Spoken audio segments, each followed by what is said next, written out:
మనం పువ్వుల గురించి చెప్పుకుంటున్నాం. ఇప్పుడు అది సెకండ్ పార్ట్ ఇది. మనం పువ్వులు కోసినప్పుడు రాత్రి కోయడం అనేది నిషేధం. ఒక రాత్రి గడిచినట్లయితే అది నిర్మాల్యం కాబట్టి పొద్దున్న మాత్రమే పువ్వులు కోయాలి. అయితే అలా నిషేధం కానివి, నిర్మాల్యము కానివి పువ్వులు ఏవైనా ఉన్నాయంటే అది ఒక పద్మం మాత్రమే అని చెప్పబడింది. పద్మం కోసిన 5 రోజుల వరకు పనిచేస్తుంటారు. 5 రాత్రుల వరకు కూడా పనిచేస్తుంటాయి. అలాగే మారేడు దళము 7 రాత్రుల వరకు పనిచేస్తుంటాయి. అందుకే సోమవారము, మంగళవారము, శుక్రవారము, ఏకాదశి తిథుల యందు మారేడు దళాలు కొయ్యకూడదని, ఆదివారము, మంగళవారము, శుక్రవారము తులసి దళాలు కొయ్యకూడదని, అదే ఏకాదశి దీనికి కూడా వర్తిస్తుంది, కొయ్యకూడదని కూడా చెప్పబడింది. అలాగే తులసి, మారేడు కానీ మనం పూజకి వేరేగా పెంచుకోవాలి. మనం దైవంగా భావించి వాటికే పూజ చేసి వాటి దళాలు కొయ్యకూడదు. అంటే తులసి కోటలో ఉన్న దళాలని ఎట్టి పరిస్థితుల్లోనూ కొయ్యకూడదు. అది అమ్మవారితో సమానం. వారి యొక్క అవయవాలను తీసేస్తున్నట్లు కాబట్టి మనం ఎట్టి పరిస్థితుల్లోనూ కొయ్యకూడదు. అలాగే ఆడవారు తులసి మొక్క పాదకూడదు అని కూడా ఒక ఆచారం ఉన్నది. అంచేత ఇంట్లో మగవారు మాత్రమే తులసి దళాలని పాతాలి. అలాగే తులసి దళ నికృంతన అని ఒక దోషం కూడా చెప్పబడింది. తులసి దళాలని మనం వేరే మొక్కలు వేసుకుని ఆ తులసి దళాలు కొయ్యాలి. ఈ వార నియమాలు, తిథి నియమాలు కూడా పాటించాలి. అలాగే స్త్రీలు ఎన్నడూ కూడా తులసి దళాలని కొయ్యకూడదు అని శాస్త్రం ఉంది. అందుచేతనే పురుషులు మాత్రమే కోసి వాటిని శుభ్రపరచడం, పూజ చేయడం అనేది స్త్రీలు చేయొచ్చు. కానీ కొయ్యడం వరకు వచ్చేటప్పటికి పురుషుడే కొయ్యాలి అనేది ఉంది. ఇక తులసి దళాలు 10 రాత్రుల వరకు కూడా శివుడి పూజకి పనిచేస్తాయన్నమాట. 7 రాత్రులేమో మారేడు దళాలు, 10 రాత్రులు తులసి దళాలు కూడా శివ పూజకి పనికి వస్తాయి.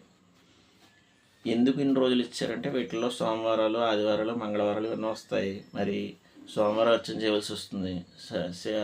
తులసి దళాలు శివుడికి పూజ చేస్తాం అనుకుందాం, మరి ఆదివారం కొయ్యకూడదు. అలాంటి శనివారంకి వస్తే రాత్రికి పనిచేయదంటారు. మరి అలాగా అని సందిగ్ధం వస్తుంది కాబట్టి ముందే ఈ నియమాలను మనకు పెట్టారు. ఇన్ని రోజులు పనిచేస్తుంది కాబట్టి అందులో ఆదివారాలు, మంగళవారాలు, శుక్రవారాలు, సోమవారాలు రాకుండా, ఏకాదశులు రాకుండా చూసుకుని వాటిని ముందే కోసుకుని దాన్ని దాచుకుని ఆ రోజు వినియోగించడం కోసమే ఈ శాస్త్ర విషయాల్ని మనకి ఉటంకించారు. అలాగే బంగారు పువ్వులు, తులసి దళాలు, బిల్వపత్రాలు, పద్మములు ఒకసారి శివుడికి పూజింపబడినట్లయితే, అంటే బంగారంతో చేశానని చెప్పేది, బంగారంతో చేసిన పువ్వులు కానీ, తులసి దళాలు కానీ, లేదా బిల్వపత్రాలు కానీ ఇవి ఒకసారి పూజింపబడినా కూడా తిరిగి మళ్ళీ జలాన్ని సంప్రోక్షణ చేసి మళ్ళీ దాన్ని వినియోగించవచ్చు అని చెప్పారు. అసలు నిజానికి మారేడు దళానికి కూడా ఈ విషయం ఉంది.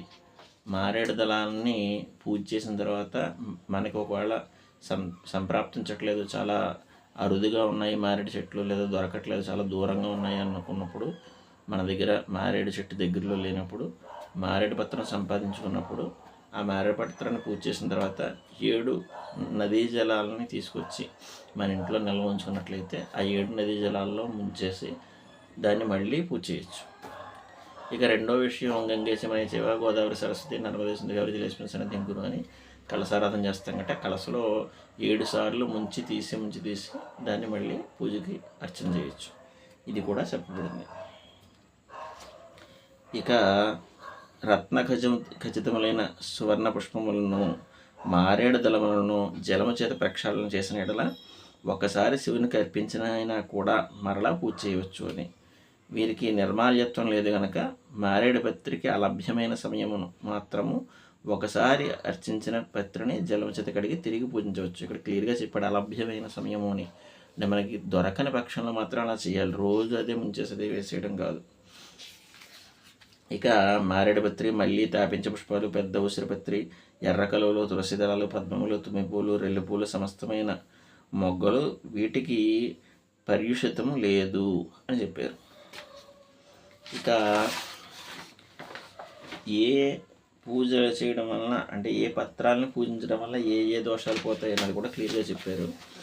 ఇది తెలుసుకోవాలి మనం. జిల్లేడు పువ్వులను పూజ చేయడం వలన పరస్త్రీ గమనం ఏదైనా ఉన్నట్లయితే ఆ దోషం పోతుందని, నల్ల ఉమ్మెత్త పూలు పూజ చేయడం వల్ల వాగ్దాన భంగ దోషం పోతుందని, అంటే మాట ఇచ్చి తప్పడం వల్ల వచ్చే దోషం నల్ల ఉమ్మెత్త పూలు పూజ చేస్తే పోతుంది. అలాగే శివమల్లి పుష్పాలు పూజ చేయడం వలన తల్లిదండ్రులను ఒకవేళ నిందించినట్లయితే ఏ కారణం చేతనైనా ఆ పాపం పోతుంది అని, బంగారు మారేడు దళములను పూజ చేయడం వలన అపాత్రదానం చేసిన, అంటే అపాత్రదానం చేయకూడదు, ఎవరికి దానార్హత ఉందో వారికి మాత్రం ఇవ్వాలి. అలాంటి అపాత్రదానం చేసినా కూడా దోషం వస్తుంది, దానివల్ల పుణ్యం వస్తుంది కదండి అనుకోకండి. అపాత్రదానం అర్హత లేని వాడికి మనం దానం ఇస్తున్నట్లయితే అది కూడా దోషమే. అంచేత అలాంటి అపాత్రదానం చేసిన దోషం వలన వచ్చే పాపం ఏదైతే ఉందో అది బంగారు మారేడు దళాలను అర్చన చేయడం వల్ల పోతుంది. ఇక కరవీర పుష్పాలు అంటే గన్నేరు పువ్వులు అర్చన చేయడం వలన అన్యాయార్జితమైన ద్రవ్య భక్షణం, అంటే లంచాలు, అన్యాయంగా డబ్బులను పక్క వాళ్ళని పీక్కు తినడం, ఇలాంటి ద్రవ్యాల వలన లభించిన పాపం ఏదైతే ఉందో అది గన్నేరు పువ్వులు పూజ చేయడం వల్ల పోతుంది. ఇంకా పద్మములు అర్చించడం వల్ల పరనింద చేసే దోషాలు ఏవైతే ఉన్నాయో, పరనింద వల్ల వచ్చే దోషాలు ఏవైతే ఉన్నాయో అవి పోతాయని, జమిపత్రి పూజలు చేస్తే వేదశాస్త్రాలని ఒకవేళ నిందించినట్లయితే దాని వలన వచ్చే పాపం పోతుందని, ఇంకా తుమ్మి పూలు పూజ చేస్తే మిత్రద్రోహం చేయడం వల్ల వచ్చే పాపం పోతుందని, రెల్లు పూలు పూజ చేస్తే అబద్ధాలు ఆడడం వల్ల వచ్చే పాపం పోతుందని, నల్ల కలువలు పూజ చేస్తే పంచమహాపాతకాలు పోతాయని, మారేడు దళాలతో పూజ చేస్తే స్త్రీ గో శిశు హత్యలు చేయటం వలన సంప్రాప్తించిన పాపం పోతుందని, బుద్ధిపూర్వకంగా పూజ చేస్తే అది సత్ఫలితాలు ఇస్తుంది. ఇది బాగా గుర్తుపెట్టుకోవాలి. ఎందుకంటే మనం ఏదో విధంగా ఈ పాపాలను కడిగేసుకోవడానికి అలా పూజ చేసేయకుండా భక్తి శ్రద్ధలతోటి బుద్ధిగా పూజ చేయాలి. ఇక తెలిసి చేసిన పాతకాలని కూడా సహస్ర కమలములు అంటే 1000 రేకులు గల కమలాలని సహస్ర కమలం అంటారు. ఇలా కమలాన్ని పూజ చేసినట్లయితే తెలిసి చేసిన పాపాలు కూడా పోతాయని చెప్పబడ్డాయి. కానీ ఆయా పాపములను పోగొట్టుకున్నట్టుకై ఆయా పత్ర పుష్పాదుల చేత శివలింగాన్ని శ్రద్ధాభక్తులతో యథాశాస్త్రంగా అర్చించవలను అని చెప్పేసి అగస్త్యునికి కుమారస్వామి సాక్షాత్తు ఈ విషయాన్ని చెప్పాడు అని కుమార సంహితలో మనకి చెప్తుంది.